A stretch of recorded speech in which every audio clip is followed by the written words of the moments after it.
Nah, saya mau tawarkan satu konsep parenting yang saya sebut meta parenting. Ini menjawab pertanyaan mencegahnya maupun bagaimana recovery-nya seorang anak dari mentalitas strawberry. Nah, yang pertama metanoia ini penting. Ya. Metanoia berarti perubahan cara berpikir. Ya, sederhananya metanoia itu sering disebut sebagai definisi daripada bertobat. Bertobat artinya metanoia gitu. Generasi itu akan menjadi generasi yang unggul. Ya, the champion generation atau juara dalam kehidupan kalau yang pertama dia mengenal kebenaran. Ya, if you know the truth, the truth will set you free. Jadi kita mesti bawa anak untuk mengenal kebenaran dulu, perjumpaan sama Tuhan. Sehingga cara berpikirnya itu dari cara berpikir yang keduniawian, lalu dia beralih kepada cara berpikir yang high above, yang melampaui apa yang kelihatan. Sebab generasi ini adalah generasi yang banyak kali dipengaruhi oleh apa yang kelihatan. Mereka lebih cenderung berfokus kepada yang sementara, yang jasmani, ya. Sehingga mereka mudah sekali dipengaruhi oleh berbagai hal yang terjadi di sekitar mereka. Itulah sebabnya maka keimanan nomor satu tadi sudah disinggung oleh Ibu Krisna, ya. Bagaimana mereka dibawa untuk if you know the truth. Jadi the truth itu sendiri bicara kebenaran Yesus Kristus. Dalam parenting orang tua harus memperkenalkan siapa Yesus. Berarti papa mama harus mengenal dong secara pribadi siapa Yesus supaya bisa memperkenalkan Yesus kepada anak. Betul ya? Nah, yang kedua, if you know the truth itu bicara apa? Bicara firman. Perubahan cara berpikir pada anak harus dimulai dari firman. Kita mesti lebih tegas, lebih jelas, lebih firm pada anak soal membaca firman, merenungkan firman. Ya, karena disinilah dia akan merubah cara berpikir. Anak-anak kita sekarang sudah dibentuk dengan filosofi-filosofi dari mana-mana, betul kan? Inputan cara berpikir tuh dari mana-mana gitu kan? Belief systemnya dibentuk dari mana-mana gitu kan? Ya, jadi kalau kita tidak mengajarkan anak untuk disiplin membaca dan merenungkan firman, maka kita akan fail. Ya pasti, karena kekuatan daripada mentalitas itu sebetulnya bicara mengenai firman dulu, begitu kan. Nah, jadi ini nomor satu ya. Yang kedua, existence. Nah, anak mesti tahu untuk apa dia hadir di dunia ini. Pasti ada maksud Tuhan. Jadi dia tidak hadir secara by accident, kebetulan hanya karena papa mama saling mengasihi, lalu menikah dan kemudian ada dia gitu. No, tapi dia hadir, dia ada itu karena by design of God. Ada rancangan Tuhan yang sungguh amat baik bagi hidupnya dan melalui hidupnya. Anak mesti tahu itu.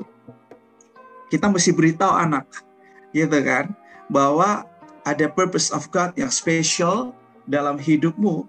Dan itu yang membuat hidupmu berarti adalah ketika engkau berdampak bagi kehidupan orang lain, begitu.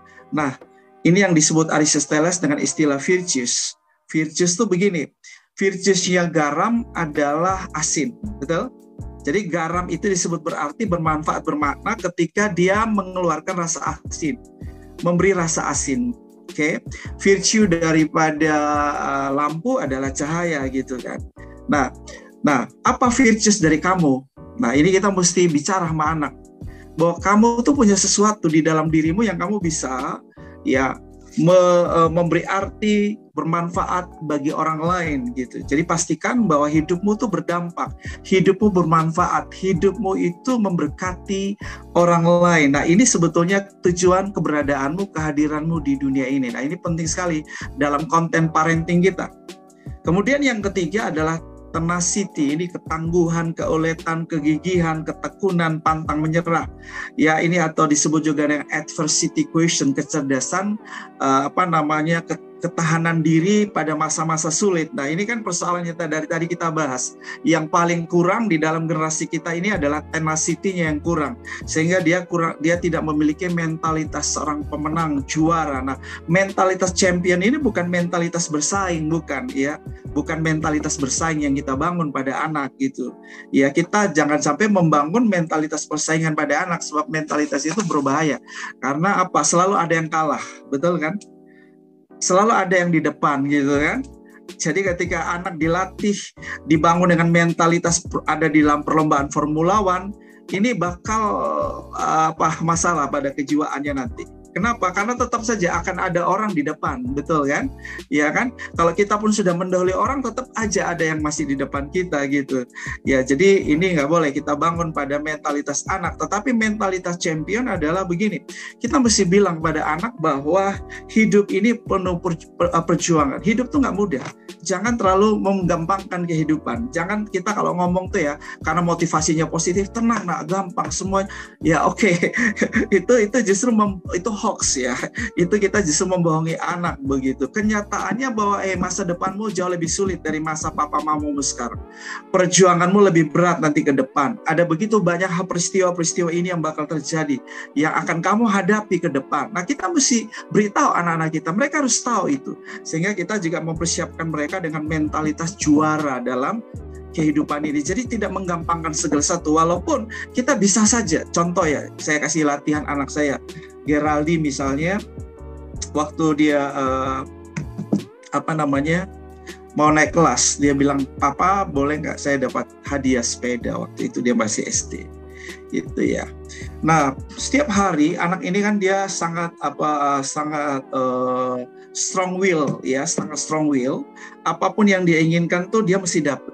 Ya, bagus strong will. Nah, tetapi strong will ini sendiri juga harus belajar beradaptasi dengan perubahan. Ada banyak hal di luar kontrol kita yang bisa terjadi ketika kita punya strong will, dan ketika strong will kita itu tidak terpenuhi, ya kita patah. Nah, gitu kan? Anak patah gitu kan. Nah, jadi dia udah punya bagus, udah punya strong will gitu kan. Setiap hari sampai dia lihat iklan sepeda gitu ya. Iklan sepeda dia lihat gambarnya. Waktu saya lewat, dia perlihatkan aja bahwa dia lihat gambar sepeda gitu. Hati saya tuh mau lulu gitu. Aduh, nggak tegaan gitu. Aduh, come on. Saya bisa beli sepeda itu untuk dia. Tapi saya bilang gini, tenang nak, nanti aja ulang tahunmu pas bulan Januari tahun depan. Wih, anak bayangkan tahun depan. Anak tuh kan selalu maunya sekarang gitu kan. Tadi disinggung oleh Dr. Selin, instant mentality, maunya sekarang, maunya cepat. Ya kan, nah, dengan sengaja saya tegaan untuk latih dia sabar, latih dia menunggu, latih dia belajar proses, gitu kan, latih dia untuk punya mentalitas pantang menyerah, latih dia untuk tetap fokus, tekun menanti bahwa apa yang diharapkan tuh bisa dia dapat. Hampir setahun gitu kan saya buat, dan dia terus mengingatkan saya, bukan seminggu sekali, bisa hampir setiap hari dia memperlihatkan. Dia nggak ngomong, dia hanya cukup memperlihatkan bahwa dia melihat sepeda itu. Dan saya baru beri pada waktu dia berulang tahun. Saya beri sepedanya. Nah, ini salah satu cara kita mesti tegaan untuk melatih, membentuk mentalitas juara pada anak kita gitu kan. Nah,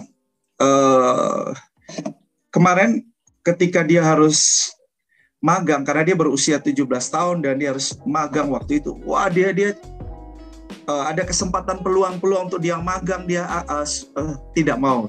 Ya, dia bilang, aku masih kecil, aku masih remaja, aku belum bisa, gitu kan. Ya, di usia remaja, bagaimana saya sudah memaksa tanda petik untuk dia punya mentalitas orang dewasa. Dan pada akhirnya dia juga mau menerima untuk magang. Ya, saya tidak tegaan juga itu, nganter dia naik bus, naik kendaraan umum. Saya temani dia pergi ke kantornya di Sudirman, di Tamrin sana. Lalu kemudian saya pulang sendiri naik bus juga berapa kali. Terus kemudian dia sendirian naik bus sendiri, naik taksi sendiri, naik Grab sendiri. Wah, itu saya merasa saya yang menjadi champion. Ya, saya nggak tegaan gitu kan.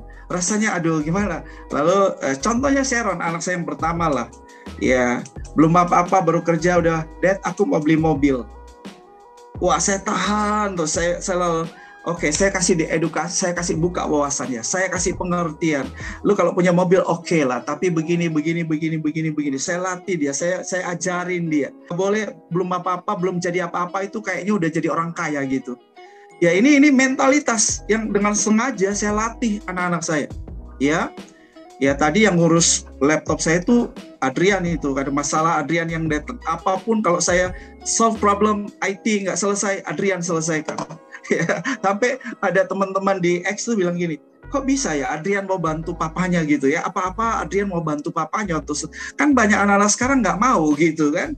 Nah ya saya paksa, kadang saya paksa, harus dipaksa supaya anak-anak kita itu bisa menjadi anak-anak yang punya champion mentality. Nggak boleh kita terlalu tega. Ya kita ada perlakuan khusus buat dia, tapi jangan sampai dia itu sepertinya kok kita orang tua nggak tegaan melihat bahwa dia tuh menghadapi masa sulit. Kemudian apresiatif ini penting.